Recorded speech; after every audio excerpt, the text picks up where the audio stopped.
Bismillahirrahmanirrahim. Alhamdulillahirabbil alamin wal 'aqibatu lil muttaqin wa la 'udwana illa 'alal zalimin. Asyhadu an la ilaha illallah al-malikul haqqul mubin wa asyhadu anna Muhammadar rasulullah as-sadiqul wa'dil amin. Allahumma shalli wa sallim wa barik ala Muhammad wa ala alihi wa sahbihi ajma'in wa man tabi'ahum bi ihsan ila yaumil. Yang sama-sama kita muliakan Ketua Pembangunan Masjid Bidillah, para pengurus PKM, para pengurus kantin beserta ketuanya, para ahli ilmu, ahli ibadah, para sepuh yang senantiasa dirahmati dan diberikan kemuliaan oleh Allah Subhanahu wa taala. Semoga kehadiran kita pada kesempatan hari ini dan juga hari-hari yang lain menjadi wasilah bagi kebaikan-kebaikan kita, memudahkan dalam semua yang kita usahakan.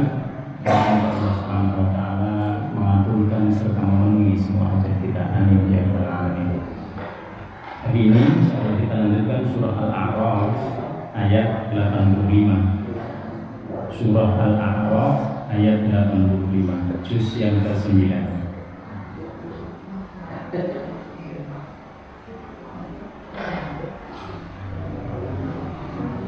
Mari kita baca bersama-sama beberapa ayat yang menjadi tema dari kajian kita pada kesempatan pagi hari ini. A'udzu billahi minasy syaithanir rajim. Bismillahirrahmanirrahim.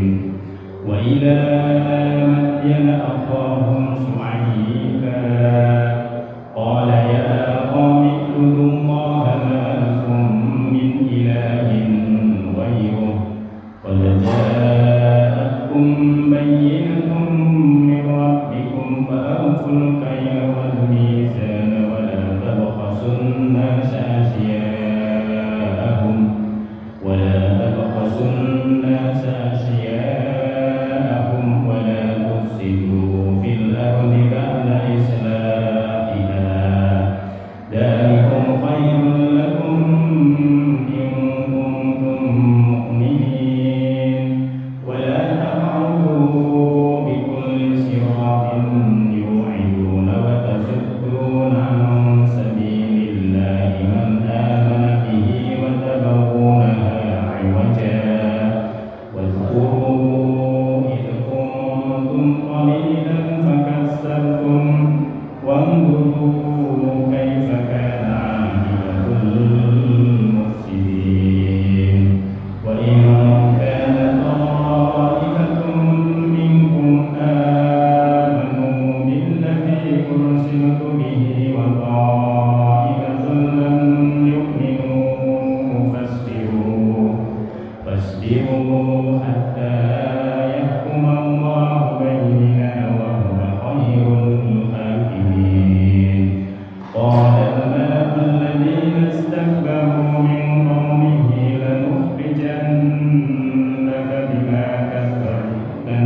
وما أرسلنا في قرية من نبي إلا أخذنا أهلها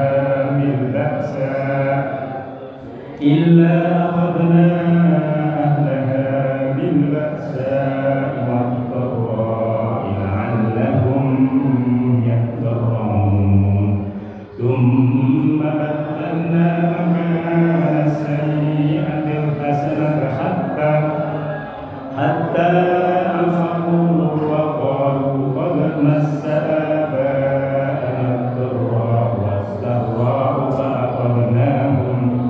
فأخذناهم بغتة وهم لا يشعرون. صدق الله العظيم. Bismillahirrahmanirrahim. Wa ila Madyana, dan kepada kaum Madyan. Siapa ini kaum Madyan? Bapak Ibu kenal Nabi Ibrahim. Nabi Ibrahim itu yang kita ketahui punya istri berapa, Bu? 2, ya kan? Yang satu namanya, ingat Bapak Ibu, satu namanya Sarah. Sarah nanti punya anak namanya Ishak. Yang satu lagi namanya, istri yang kedua, Hajar. Namanya anaknya adalah Ismail. Para mufassir mengatakan ada istri satu lagi. Jadi Nabi Ibrahim punya istri satu lagi, namanya Qaturah. Qaturah ini dinikahi nanti setelah Nabi Ibrahim punya anak Ishak. Jadi yang pertama dengan istri yang pertama tidak punya anak sampai umur 80-an tahun. Tidak punya anak, lalu menikah dengan istri yang kedua. Dari istri yang kedua disitulah lahir Ismail. Lalu setelah itu Allah menjanjikan bahwa dia akan diberikan putra lagi melalui istri yang pertama yang disebut dengan Sarah tadi. Lalu nanti ada istri yang ketiga namanya Qaturah. Jadi setelah itu Nabi Ibrahim menikah lagi istri yang ketiga. Nanti anaknya salah satunya bernama Madyan. Madyan inilah yang menjadi sesepuh yang kemudian dipakai sebagai nama kaum. Nama kaum yang berada di dekatnya antara Syria dengan Hijaz. Jadi nggak jauh dari Saudi Arabia, di daerah Tabuk. Disinilah nanti wa ila Madyana akhahum Syu'aiba. Lahir Nabi Syu'aib. Maka Nabi pernah mengatakan kepada Abu Dzar, tahukah engkau Nabi yang berasal dari daerah Arab? Nabi Abu Dzar mengatakan Allah dan Rasulnya yang lebih tahu. Di antara mereka adalah Nabi Hud, Nabi Saleh, Nabi Syu'aib, dan Nabi Muhammad Sallallahu Alaihi Wasallam. Ada nanti Nabi Ismail, termasuk Nabi yang berada di daerah Arab. Yang lainnya itu di daerah Bani Israel. Wa ila Madyana akhahum Syu'aiba, kepada kaum Madyan ini diturunkan oleh Allah akhahum, saudaranya. Kemarin kita mengatakan kalau dalam Al-Quran disebut akhahum berarti dia lahir dan besar di situ. Beda dengan Nabi Lut alaihissalam, beda dengan Nabi Ibrahim. Nabi Ibrahim ini pemain dari luar, lalu berdakwah di tempat yang baru. Qala, Nabi Syuaib di dalam dakwahnya itu mengatakan, ya qaumi ubudullaha ma lakum min ilahin ghairuh. Semua nabi dakwahnya sama, mengajak bertauhid kepada Allah, mengajak semua umatnya untuk menyembah Allah. Kenapa? Karena dengan mengajak bertauhid kepada Allah itu nanti umatnya bisa diajak untuk beribadah. Ini sama dengan kita. Jadi kenapa Allah menceritakan berkali-kali? Nabi Nuh diceritakan, Nabi Hud diceritakan, Nabi Soleh diceritakan, Nabi Lut diceritakan, Nabi Ibrahim diceritakan, sekarang Nabi Syuaib diceritakan, supaya kita semua Bapak Ibu sekalian itu berada satu frekuensi dengan mereka, yaitu kita juga mengajak kepada bertauhid. Jadi ini tujuannya. Kenapa kita harus ada di sini? Karena kita mau berkumpul dalam perkumpulan orang-orang yang baik, yang mengajak kepada bertauhid. Karena nanti di tempat yang lain ada perkumpulan lain mengajaknya kepada kebalikannya. Maka berdakwah itu menjadi sangat penting. Karena akan mengingatkan kita, oh kita berada di jalan ini nih. Kita alhamdulillah berada di jalan yang benar. Kita bisa mengatakan berada di jalan yang benar itu ukurannya apa? Ukurannya ini yang pertama, apakah kita masih berada di jalan tauhid, menyembah kepada Allah? Kalau iya, berarti kita masih satu frekuensi dengan nabi-nabi terdahulu. Maka para nabi yang pertama itu mengajak kepada tauhid. Ya qaumi, kata Nabi Syuaib, ubudullah, sembahlah Allah, malakum min ilahin ghairuh, karena sesungguhnya tidak ada Tuhan selain Dia. Tuhan yang asli itu hanya satu, yang lain dibuat-buat oleh manusia, yang lain dibuat-buat dengan perantaraan setan. Karena setan itu selalu mau kebalikannya. Dengan bertauhid kita bersatu, maunya setan kita bercerai-berai. Dengan tauhid kemarin tantangannya Nabi Lut alaihissalam adalah kita menikah dengan yang beda jenis, laki menikah dengan perempuan, tapi maunya setan apa? Maunya dia laki-laki dengan laki-laki, perempuan dengan perempuan. Coba. Yang pertama tauhid, yang kedua qad ja'akum bayyinatun mir rabbikum, sungguh telah datang kepada kalian bayyinatun, kebenaran yang nyata. Ada yang mengartikan mukjizat. Kebenaran yang nyata itu adalah dengan datangnya Nabi Syuaib, diutus oleh Allah sebagai nabi. Kalau dalam satu masyarakat ada nabi, itu kenikmatan yang dirasakan oleh masyarakat itu sangat luar biasa. Berbeda dengan masyarakat yang nggak ada nabinya. Kenapa?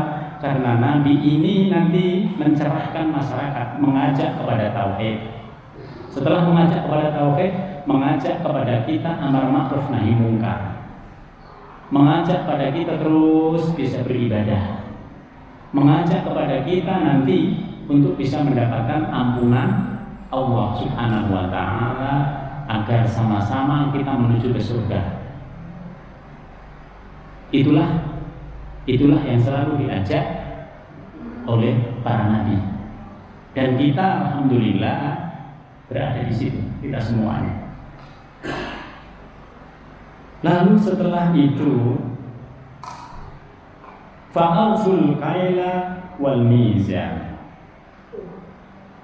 Setelah itu Nabi Syuaib mengatakan, kalau kalian menakar sesuatu, mengukur sesuatu, ukurlah dengan cara yang adil.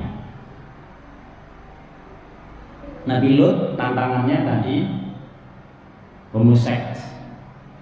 Sekarang Nabi Syuaib ini nanti berbeda.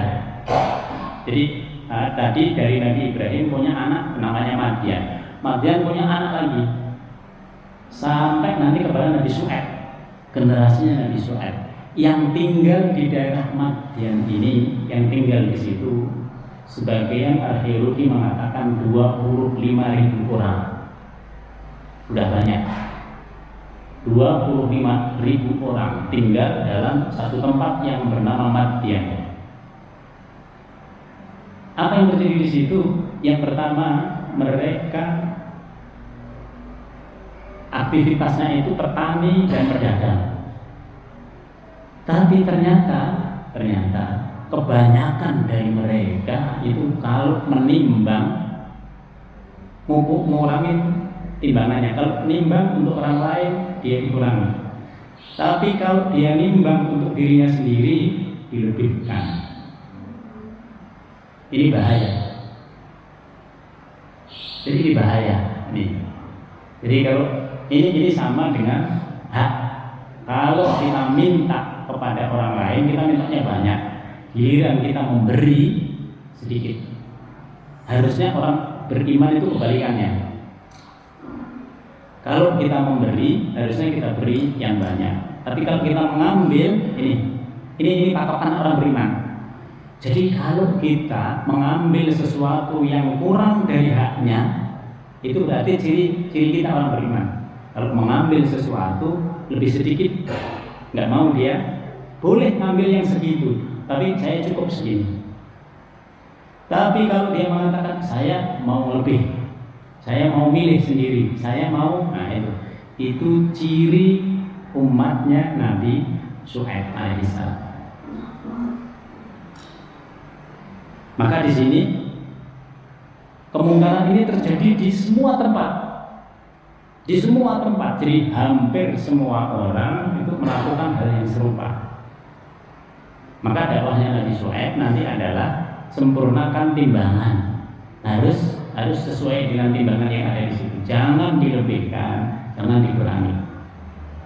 Nah ini ciri yang pertama. Kalau orang yang beriman itu seperti itu. Wala tabkhasun nasa asya'ahum. Dan jangan kalian merugikan orang lain sedikit pun. Jangan menipu. Ini. Wala tabkhasun nasa asya'ahum. Jangan bohongin orang. Kalimatnya sedikit tapi cakupannya banyak. Jangan curang. Wala tabkhasun nasa asya'ahum. Termasuk jangan berusaha yang usaha itu mengganggu orang lain. Itu dosa terus setiap hari. Wala tabkhasun nasa asya'ahum. Jadi coba dipikir. Oleh sebab itu maka Bapak Ibu perhatikan, kalau tempat usaha itu ada di tempat yang umum, maka dia punya aturan-aturan, etika-etika. Ketika dia melanggar etika, dia bertentangan nanti dengan prinsip tauhid. Oleh sebab itu orang yang berusaha dengan usaha yang bertentangan dengan prinsip agama, biasanya tauhidnya tidak kuat. Kalau tauhidnya sudah tidak kuat, biasanya nggak sholat, gitu. Biasanya nggak mau kumpul-kumpul sama orang yang baik-baik. Itu udah umum. Itu udah umum. Wala tabkhasun nasa asya'ahum. Berusahalah, tapi pilihlah usaha yang halal dan thayyibah. Ini yang harus diusahakan oleh orang yang beriman. Lalu yang berikutnya, wala tufsidu fil ardi ba'da islahiha. Ini kalimat prinsip. Jangan merusak di muka bumi ini setelah Allah Subhanahu wa taala menetapkan aturannya. Jangan menyalahi aturan bahasanya. Jangan menyalahi aturan. Orang yang menyalahi aturan, kalau dilakukan sesuatu dia marah-marah. Nah, itu biasa. Jadi jangan menyalahi aturan. Aturan apapun, aturan yang ada dari Allah, aturan yang ada dari pemerintah daerah, maupun aturan yang tidak tertulis. Kita punya aturan nggak tertulis, banyak aturan nggak tertulis. Kalau itu dilanggar, kita akan bermasalah dengan orang lain. Ini yang disebut dengan wala tufsidu fil ardi ba'da islahiha. Kalau kita nggak peduli, ya udah. bahaya nanti buat kita, bukan hanya di dunia, tapi juga di akhirat lebih bahaya lagi. Nah, dari 3 hal ini bisa kita katakan bahwa kaumnya Nabi Syuaib itu kacau, berusaha yang makmur, melakukan apa-apa, melanggar dari ketentuan, tapi lebih pada persoalan perdagangan. Dzalikum khairul lakum in kuntum mu'minin. Yang kebalikan dari perbuatan-perbuatan mereka, kalau kita menyempurnakan timbangan, walaupun untungnya sedikit, itu lebih baik bagi kita. In kuntum mu'minin disebut baik. Kenapa? Karena selalu ada akibat dari yang kita lakukan di dunia. Memang ketika Bapak Ibu itu menyempurnakan timbangan, untungnya tidak banyak, tapi kata Allah itu lebih baik bagi kalian jika kalian beriman. Sedikit yang berkah itu lebih banyak, lebih bagus daripada banyak tidak berkah. Sedikit yang membuat kita tenang, orang sekitar kita juga tenang, itu lebih baik daripada dapat banyak tapi dimusuhin orang. Dapat banyak tapi kita terkenal. Oh, dia rentenir. Oh, dia usahanya begini. Oh, dia gitu. Ini yang disebut dengan dzalikum khairul lakum in kuntum mu'minin. Berusaha di tempat yang halal dengan cara yang halal, dan yang kita usahakan itu halal, walaupun sedikit, itu lebih menenangkan kita dan juga keturunan kita, dan itu akan membawa keselamatan kita nanti di akhir. Ini intisari dari yang dihadapi oleh kaumnya Nabi Soleh. Karena itu kalau menghadapi orang-orang yang seperti ini, kita nggak bisa sendiri. Kita harus pakai kekuatan yang lebih besar hitungannya dari kekuatan dia. Kenapa? Mereka banyak sekali backingannya, Bapak Ibu sekalian. Banyak sekali yang mendukungnya, itu banyak. Nggak bisa kita menghadapinya hanya sekedar ngomong, hanya sekedar mediasi, tidak bisa. Menghadapinya itu juga harus dengan kekuatan. Karena pasti mereka akan mempertahankan diri dengan apa yang mereka lakukan, dan mereka nggak merasa itu salah, nggak ngerasa itu mengganggu orang lain, nggak ngerasa itu bertentangan dengan prinsip-prinsip tauhid. Apakah cuma 3 yang utama tadi? Tidak. Wala taq'udu bi kulli siratin tu'iduna. Mereka biasa duduk-duduk itu menguasai jalan-jalan tertentu, artinya menguasai daerah-daerah tertentu. Nggak boleh orang yang baik-baik berada di situ. Bapak Ibu bisa perhatikan, ketika satu perbuatan buruk bisa dilakukan di situ, nanti akan bertumbuh yang lainnya. Itu hukum alam. Itu hukum alam. Jadi mereka akan menguasai tempat yang ada di sekitar situ juga untuk menjadi daerah maksiat. Itu udah biasa di mana-mana. Dari zaman Nabi Soleh sudah seperti itu. Wa tasudduna an sabilillah. Yang berikutnya, mereka akan menghalangi orang-orang yang berada di jalan kebaikan. Ini yang kita berada pengajian begini, nanti akan mereka katakan itu musuh kita. Dia yang ngomong kita begini, kita begini, kita begini, udah pasti. Jadi udah pasti. Oleh sebab itu orang yang beriman musuhnya adalah orang yang ingkar kepada Allah. Karena orang yang ingkar ini nanti yang diusahakan semuanya bertentangan dengan keimanan kita. Dia akan identifikasi itu. Oh, ini yang ini bahaya, ini bahaya, ini musuh kita semuanya ini. Maka semua orang-orang yang baik itu musuhnya dia. Bapak kelihatannya, oh saya nggak punya urusan kok, saya diam-diam saja. Kalau Bapak berada di jalan kebaikan, itu juga dianggap sebagai musuhnya dia. Fatasuduna an sabilillah. Siapa orang-orang yang tidak pro dengan mereka itu dianggap sebagai musuhnya. Cuma nanti berbeda kadarnya.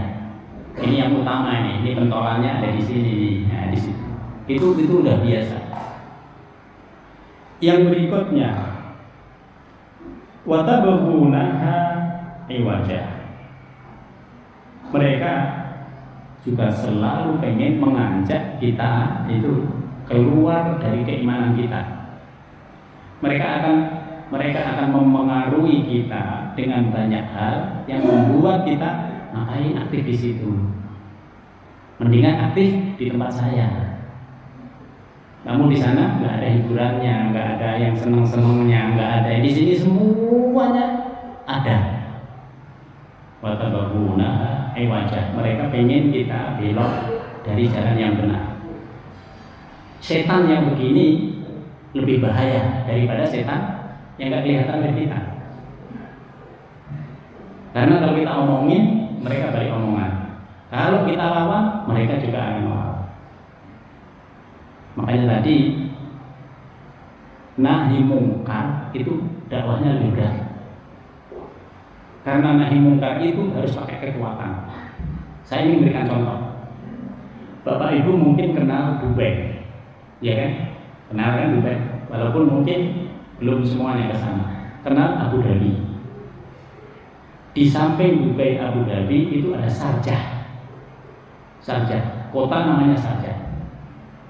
Satu-satunya kota mungkin di dunia ini yang dilarang minuman keras dan hal-hal yang berkaitan dengan kemaksiatan hanya di Sharjah. Kok bisa? Bisa karena penguasanya Emir Sharjah itu namanya Syekh Al-Qasimi, dia yang menentukan semuanya. Sehingga nggak ada satu orang pun yang berani main-main untuk minum minuman keras, untuk berbuat kemaksiatan di situ, untuk membuat prostitusi di situ, tidak berani. Kenapa? Karena dia sudah memakai hukum sendiri, dan hukumnya itu hukum khusus yang langsung ditetapkan oleh emirnya. Selama kita tidak ada orang yang kuat seperti itu, antara kebaikan dan keburukan akan senantiasa bertemu, akan senantiasa berdialektika. Jadi jangan dikira orang yang baik-baik itu aman. Oh, saya baik-baik kok, saya nggak ada urusan apa-apa. Akan ditarik. Lihat orang-orang yang baik di sekitar kita, ditarik ya. Dan menarik kepada keburukan itu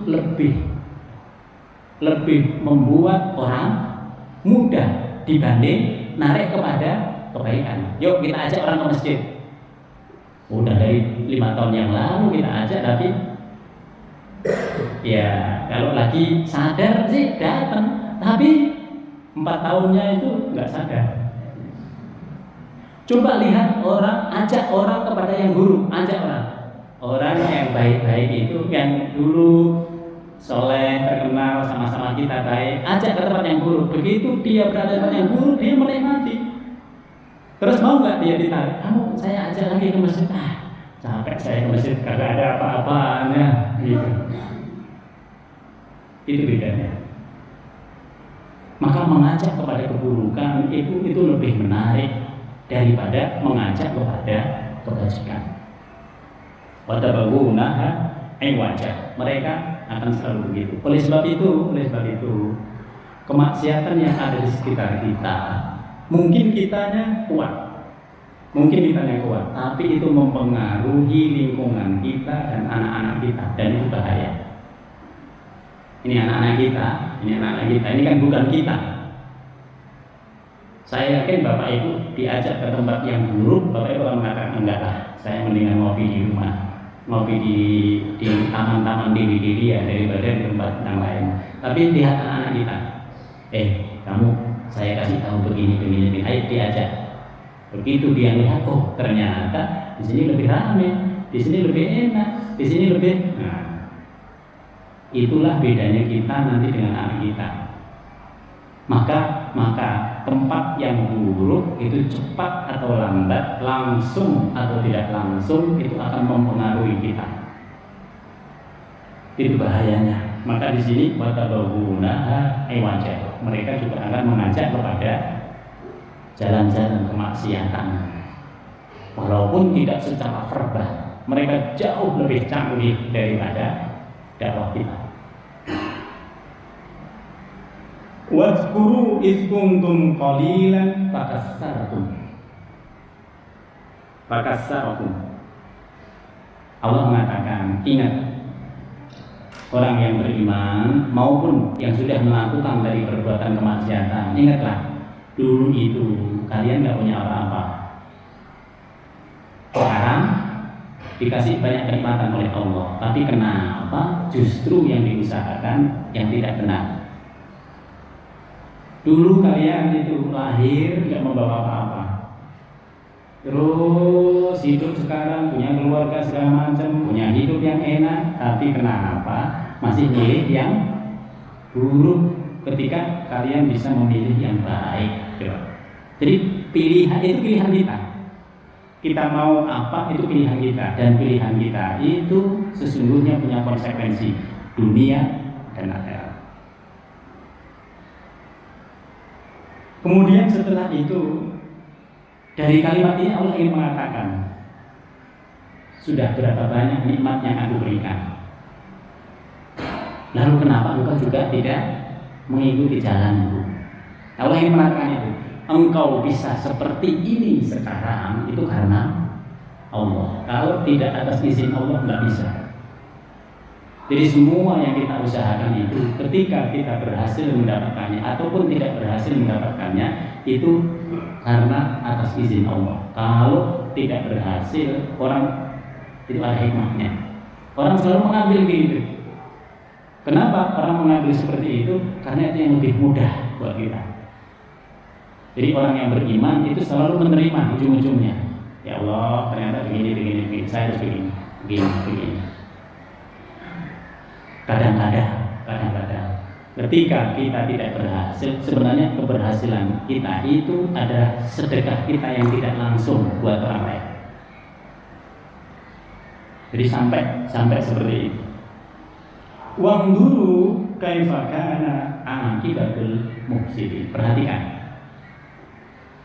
akibat yang ditimbulkan dari perbuatan buruk ini. Jadi perbuatan buruk ini berakibat. Kalau kita membiarkan, dia akan berakibat. Kalau dibiarkan, ini berakibat. Wangduru kaifa kana akibatul mufsidin. Akibat yang paling berat adalah dia akan disiksa oleh Allah. Kalau sekarang tidak ada siksaan. Kenapa tidak ada siksaan? Karena kita sudah menjadi umatnya Nabi Muhammad. Kenapa tidak ada siksaan? Karena Allah mengatakan, wa ma kunna mu'adzibina, kami tidak akan mengazab umat Muhammad wa anta fihim, selama engkau berada di situ. Yang kedua, azab itu tidak seperti nabi-nabi terdahulu. Kenapa? Wahum mustaghfirun. Kalau ada umatmu Muhammad yang di masjid itu yang beristighfar, maka mereka terlindungi. Minimal di dunianya mereka terlindungi. Coba. Tetapi konsekuensinya apa? Yang dikonsumsi di tempat yang buruk akan berakibat buruk. Minum minuman keras, akibatnya apa? Kita akan bermasalah di lambung. Kita akan bermasalah di pikiran. Kita akan bermasalah banyak hal, omongan. Jadi ketika kita minum minuman keras, dia berpengaruh di saraf kita, dan saraf kita itu akan terkontrol dan lebih mudah untuk berbicara hal-hal yang buruk daripada yang baik. Terus begitu. Kalau kita lakukan perbuatan yang melanggar dari aturan Allah, kita akan kena penyakit. Sudah pasti, di dunianya sudah pasti. Belum lagi nanti di akhirat. Jangankan begitu. Kita yang baik-baik, yang makan makanan halal, menjauhi minum minuman keras, menjauhi seks bebas dan lain sebagainya, bisa kena penyakit. lagi yang melaksanakan. Cuman alhamdulillahnya penyakit kita penyakit yang biasa. Ya perbedaan musim, kita kena batuk, kita kena flu, kita pusing, itu biasa. Nah di situ kita tidak mengalami penyakit yang berat. Jadi yang kita harapkan, makanya doa kita Allahumma matikna bi asma'ina wa absarina itu menjadi doa supaya sampai kita tua semua masih berfungsi dengan baik. Kalaupun rewel-rewel sedikit ya biasa, sudah 70 tahun dipakai, ya kan? Masa 70 tahun dipakai masih seperti anak yang 18 tahun? Memungkinkan apa enggak? Enggak mungkin lah. Kita punya mobil kalau udah lebih dari 10 tahun, nah udah berbeda. Nah, di situ. Maka doa kita Allah adalah Allahumma matikna, ya Allah berikan kami kenikmatan untuk bisa memanfaatkan semuanya. Bi asma'ina, pendengaran kita, wa absarina, penglihatan kita, wa fi fuadina, juga dengan hati kita, wa quwwatina, juga dengan kekuatan kita. Artinya apa di situ? Pasti kekuatan kita berkurang. Kalau sudah tua itu harus lebih banyak tidur, ya kan? Nggak mungkin tua masih kelayapan di luar, masih 23 jam ada di luar, kan? Nggak mungkin. Nah, karena sudah berkurang kita. Kemudian setelah itu, setelah Allah Subhanahu wa taala mengatakan wandur kaifa kana akibatul mufsidin. Perhatikan akibat dari orang-orang yang melanggar perintahnya Allah. Kalau nabi-nabi terdahulu akibatnya apa? Mereka dihabisi. Mereka disiksa oleh Allah Subhanahu wa taala dengan siksaan yang berat, termasuk kaumnya Nabi Syuaib ini. Nanti mereka itu disiksa itu dengan 1 kali guntur. Guntur itu 1 kali dia menghabiskan semua orang yang ada di situ, yang jumlahnya kurang lebih 25.000 orang, hanya dengan 1 teriakannya malaikat. Bahasa kita batuk, malaikat itu kalau batuk itu 25.000 orang mati. Itu malaikat, batuk dan malaikat. Bagaimana kalau lebih dari batuk? Nah itu.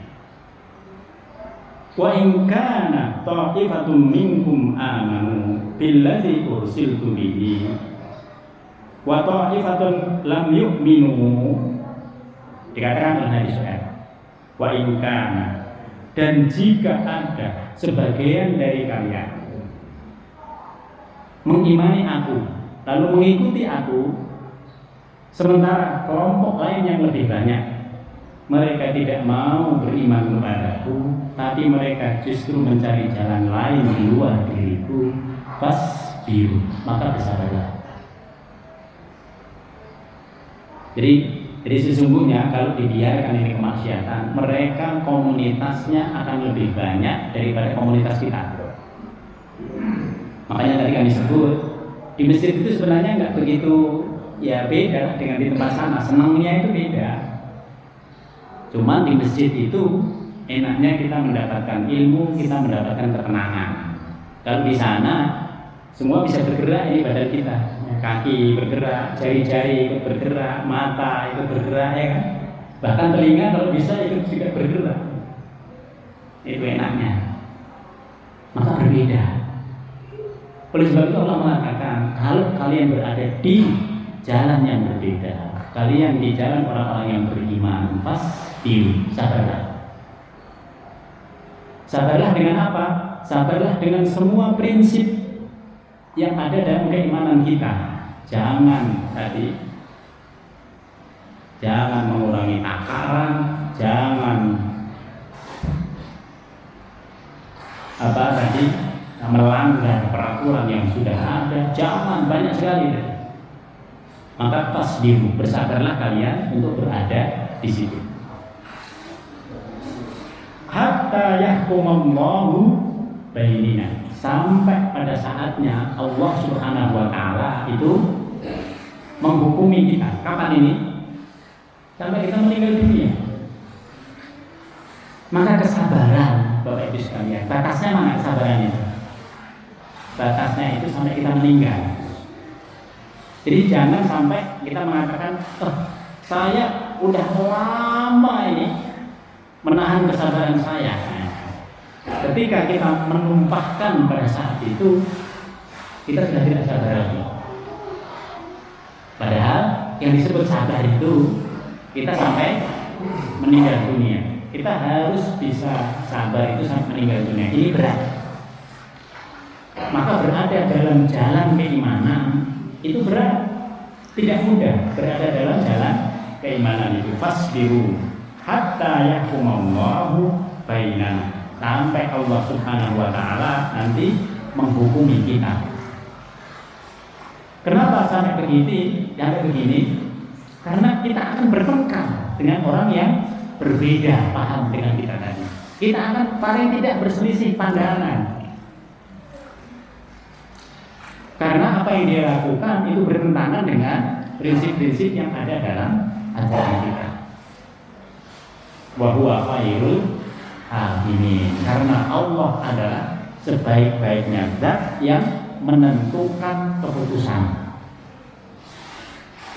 Jadi kita disuruh oleh Allah Subhanahu wa taala untuk menunggu sampai Allah Subhanahu wa taala itu memutuskan nanti pada hari akhir.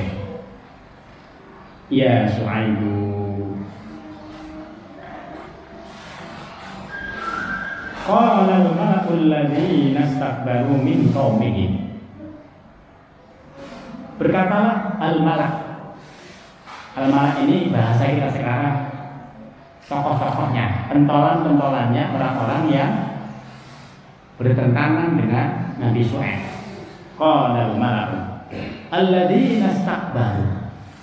Biasanya orang-orang yang berada di jalan-jalan keburukan itu, jalan-jalan kemaksiatan itu selalu menyombongkan diri. Maka sini dikatakan qala alladzina istakbaru min qaumihi, dari kaum mereka. Biasanya mereka ini juga kedudukannya lebih baik secara umum daripada kedudukan orang-orang yang beriman biasanya. Orang-orang beriman ekonominya biasa-biasa saja, tapi karena mereka mengusahakan itu, mereka bisa mendapatkan ekonomi yang lebih baik. Makanya itu mereka menyombongkan diri. Maka salah satu hikmah dari kita dicukupkan oleh Allah dengan ekonomi yang seperti ini adalah supaya kita senantiasa berada dalam ketakwaan, supaya kita tidak sombong. Di antaranya itu, lanukhrijannaka ya Syuaib. Mereka mengancam Nabi Syuaib. Syuaib, lanukhrijannaka, sungguh kami akan keluarkan engkau dari tempat ini. Ya Syuaib, wahai Nabi Syuaib. Walladzina amanu ma'ak, dan segelintir orang yang juga beriman kepada kalian. Walladzina amanu ma'ak.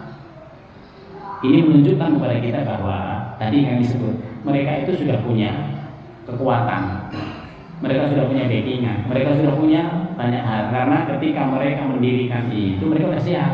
Gitu. Berbeda dengan kita, kalau kita melakukan apa-apa, ini kita belum siap. Gitu. Itu bedanya. Mereka sudah sadar bahwa akan ada masalah. Oleh sebab itu mereka sudah siap duluan. Kalau kita enggak, karena kita tidak sadar masalah, yang kita laksanakan aja biasa-biasa saja. Nah, maka kalau ada apa-apa kita harusnya sudah berpikir seperti itu. Oh, nanti kalau ini begini, ada akibat begini. Kita harus sudah perhitungkan itu. Jadi ketika kita berada dalam satu tempat, itu akibatnya itu akan ada. Cuman itu kadang tidak terprediksi oleh kita. Ini yang harus kita lakukan juga. Awala ta'udunna fi millatina, atau kami buat engkau supaya kembali ke agama kami, supaya engkau enggak berkoar-koar lagi.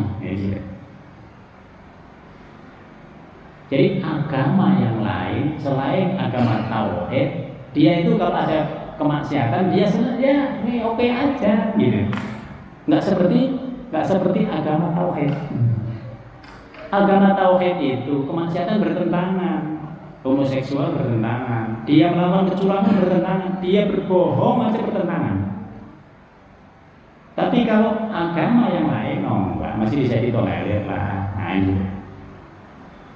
ini bedanya. Maka di sini dikatakan la ta'udanna fi millatina. Qala awalau kunna karihin. Lalu Nabi Syuaib berkata, kalau begitu kalian ini sebenarnya sudah pada tingkat memusuhi saya. Kalian sudah tidak mau dengan apa yang saya lakukan di tempat ini. Qad iftaraina 'ala Allahi kadiban in 'udna fi millatikum ba'da id najjanallahu minha. Sungguh kami telah mengada-adakan kebohongan yang besar terhadap Allah jika kami kembali kepada agama.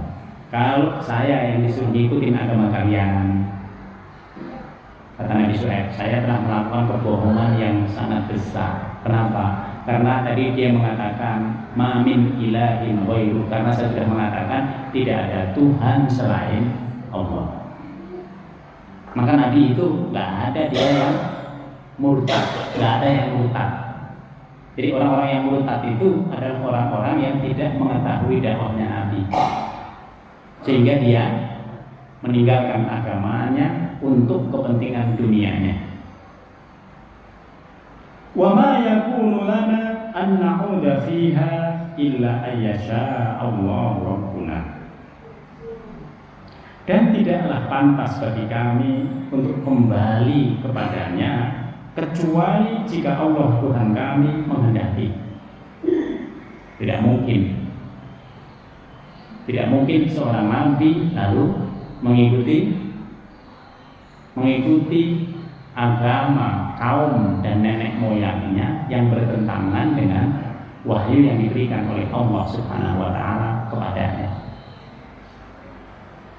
Wasi'a rabbuna kulla syai'in ilma.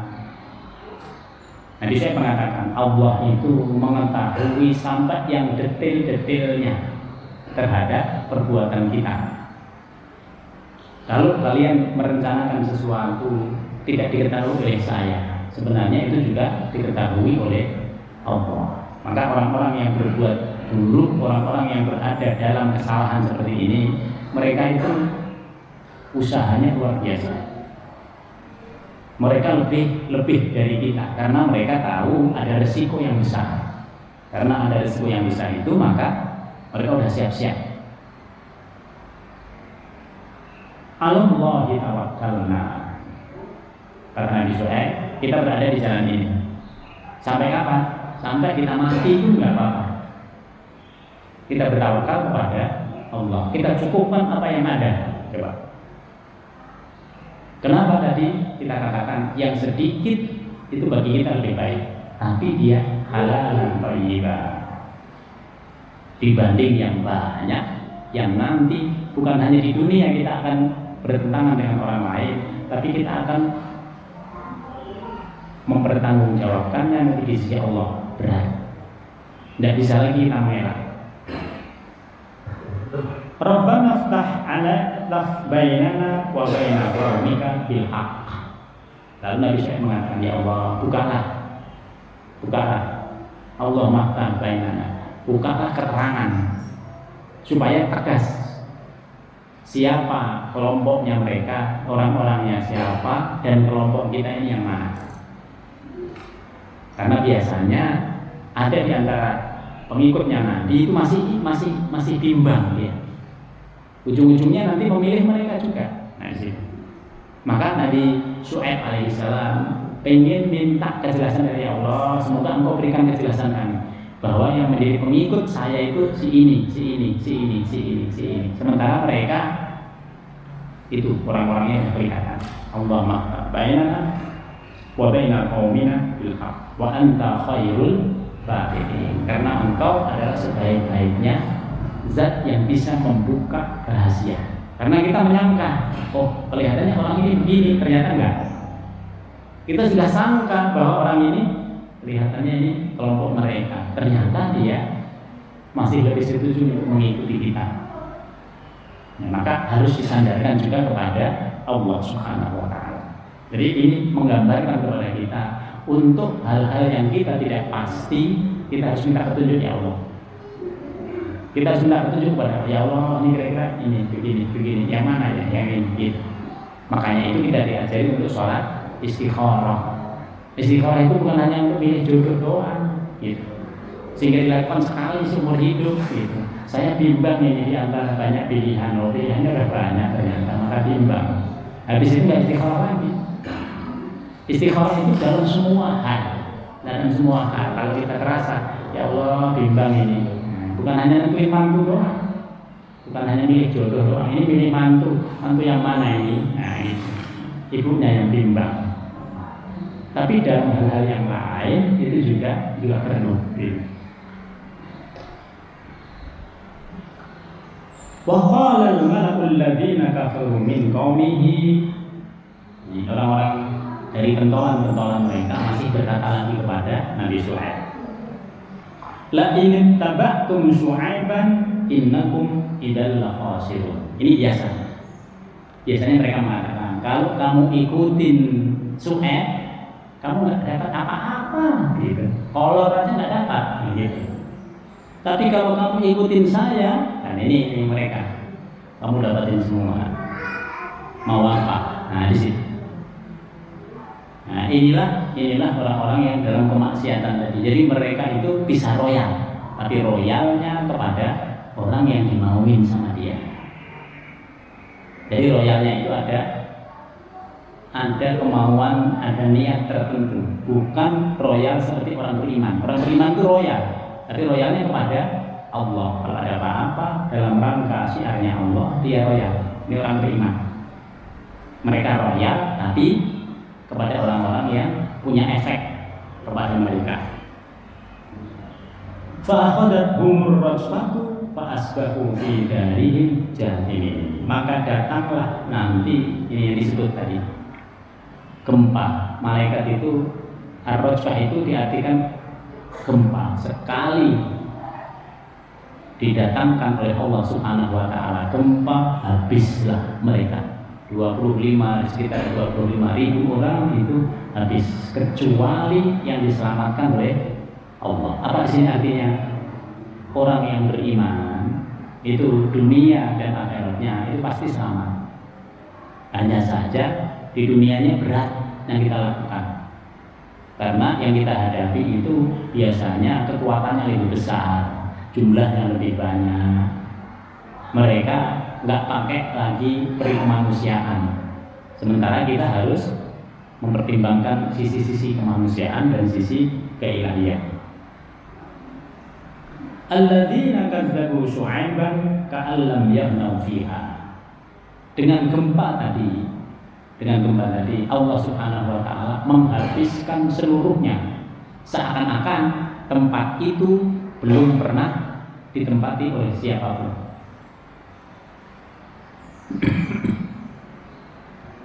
Alladzina kadzdzabu Syuaiba kanu humul khasirun. Ini bantahan Allah. Yang membantah itu bukan Nabi Syuaib. Allah mengatakan yang justru rugi adalah orang yang memusuhi Nabi Syuaib. Kenapa mereka rugi? Mereka dihabiskan oleh Allah Subhanahu wa taala. Mereka nggak bisa menikmati kehidupan dunia lagi. Kehidupan akhiratnya lebih bahaya lagi. Nah ini. Jadi orang yang beriman itu selalu beruntung dia. Seandainya dia di dunia dikalahkan, dia masih beruntung. Karena itu keberuntungan kepada orang-orang yang beriman itu di dunia dan juga di akhirat. Cuman di dunianya lebih berat yang kita perjuangkan. Jadi memperjuangkan kebersamaan dalam keimanan itu berat. Memperjuangkan keluarga kita utuh dalam iman dan Islam itu berat. Mengajak semua keluarga kita dalam amar ma'ruf nahi munkar itu juga berat. Bapak Ibu bisa lihat kepada kita, ngajak pada anak-anak kita aja berat. Tidak semuanya itu sami'na wa ata'na, karena masing-masing punya pikiran-pikiran sendiri-sendiri. Nah, itu untuk menunjuk bahwa kita dan anak kita berbeda. Keimanan yang berbeda, keislamannya juga berbeda. Fatawalla anhum wa qala. Maka Syuaib meninggalkan mereka. Wa qala dan berkata, ya qaumi, wahai kaumku, laqad ablagtukum risalati rabbi wa nasahtu lakum. Saya sudah sampaikan wahyunya Allah. Saya sudah nasihatin kalian. Coba. Jadi agama itu fungsinya sebagai nasihat. Maka kalau kita menyampaikan Al-Quran, nasihat kita itu langsung Quran. Hanya saja itu melalui orang yang bisa menyampaikan. Sama dengan Nabi Syuaib di sini. Wa nasahtu lakum. Fa kaifa asa ala qaumin kafirin. Maka bagaimana aku akan bersedih hati terhadap orang-orang kafir. Jadi kalau Allah sudah memisahkan seperti itu, ya udah. Allah sudah memisahkan kita dengan orang-orang yang tidak baik itu di dunia, apalagi nanti di akhirat. Maka kami pakai bahasa, kami juga tidak perlu bersedih lagi, karena memang itu sudah ketentuan dari Allah Subhanahu wa taala. Wa ma arsalna fi qaryatin min nabiyyin illa akhadna ahlaha bil ba'sa'i wad dharra. Dan kami tidak mengutus seorang nabi pun dalam suatu negeri. Kalau nabi ini sudah didustakan, apa yang terjadi? Allah mengatakan illa akhadna ahlaha bil ba'sa. Pasti nanti kaumnya itu akan kami kasih penderitaan bil ba'sa wad dharra. Bahasa itu kesulitan termasuk bahasa wad dharra, dan juga penderitaan baik fisik maupun yang non fisik. Tujuannya apa? La'allahum yadarra'un, agar mereka tidak sombong lagi, agar mereka sadar mereka bisa seperti itu karena Allah, agar mereka tahu bahwa dengan tauhid itu Allah maunya baik, tapi justru mereka kebalikannya. Summa baddalna makana sayyi'atil hasanata. Kemudian kami ganti penderitaan itu dengan kesenangan. Diganti oleh Allah dengan kaum yang lain. Diganti oleh Allah dengan kaum yang lain. Maka hidup di dunia ini sebenarnya perjuangan mempertahankan iman kita. Kalau kita bisa lahir dalam keadaan iman, meninggal dalam keadaan iman, nah kita sudah berhasil. Makanya husnul khotimah itu selalu kita minta. Karena Allah memberikan janji bahwa kalau itu kaum itu kami hanguskan, kami binasakan, maka akan kami ganti dengan kaum yang lain. Hatta afau wa qalu qad massa aba'ana ad-dharra was-sarra fa'aqadnahum baghtatan wa hum la yash'urun. Sehingga keturunan dan harta mereka itu bertambah banyak. Lalu mereka berkata, sungguh nenek moyang kami telah merasakan penderitaan dan kesenangan, maka kami timpakan siksaan atas mereka dengan tiba-tiba tanpa mereka sadari. Karena keingkaran mereka sudah melampaui batas, kesombongan mereka ini juga sudah tidak terkira lagi kepada Nabi Syuaib alaihissalam, maka Allah nanti memberikan siksaan itu dengan sifat yang tiba-tiba nggak ada apa-apa, tiba-tiba ada gempa, dan gempa itu nanti menghabiskan seluruh penduduk yang ada di kaumnya Nabi Syuaib alaihissalam. Kesimpulan yang bisa kita ambil, Bapak Ibu sekalian, ayat ini sekaligus mengokohkan kita supaya kita berada pada kaum yang beriman kepada para nabi. Kita melanjutkan amar ma'ruf nahi mungkarnya, sementara pada saat yang sama tantangan di sekitar kita itu banyak sekali.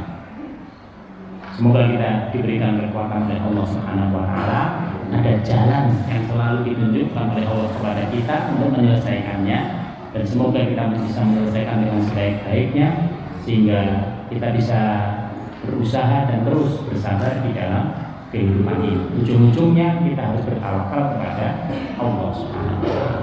Demikian yang dapat kami sampaikan. Mari kita tutup dengan bacaan doa. Bismillahirrahmanirrahim. Alhamdulillahirabbil alamin. Hamdan na'imin, hamdan syakirin, hamdan yuafi ni'amahu wa yukafi mazidah. Ya Rabbana alhamdu kama yanbaghi li jalalika wa sultanik. Allahumma barik lana fi majlisina hadza wa barik lana fi usratina wa barik lana fi dzurriyyatina wa barik lana fi ilmina rabbana innaka afuwwun tuhibbul afwa fa'fu 'anna. Allahumma la tad'a lana dhanban illa ghafartahu wa la hamman illa farajtahu wa la daynan illa qadaitahu wa la hajatan minna illa qadaitaha wa yassartaha ya rabbal alamin. Allahumma ij'al jam'an hadza jam'an mubarakan wa marhuma wa tafarraqna min ba'dihi tafarruqan ihsanan ma'suma. Subhanakallahumma wa bihamdika nasyhadu an la ilaha illa anta nastaghfiruka wa natubu ilaik. Subhana rabbika rabbil izzati amma yasifun wa salamun alal mursalin walhamdulillahi rabbil alamin. Demikian jika ada kekurangannya kami mohon maaf. Assalamualaikum warahmatullahi wabarakatuh.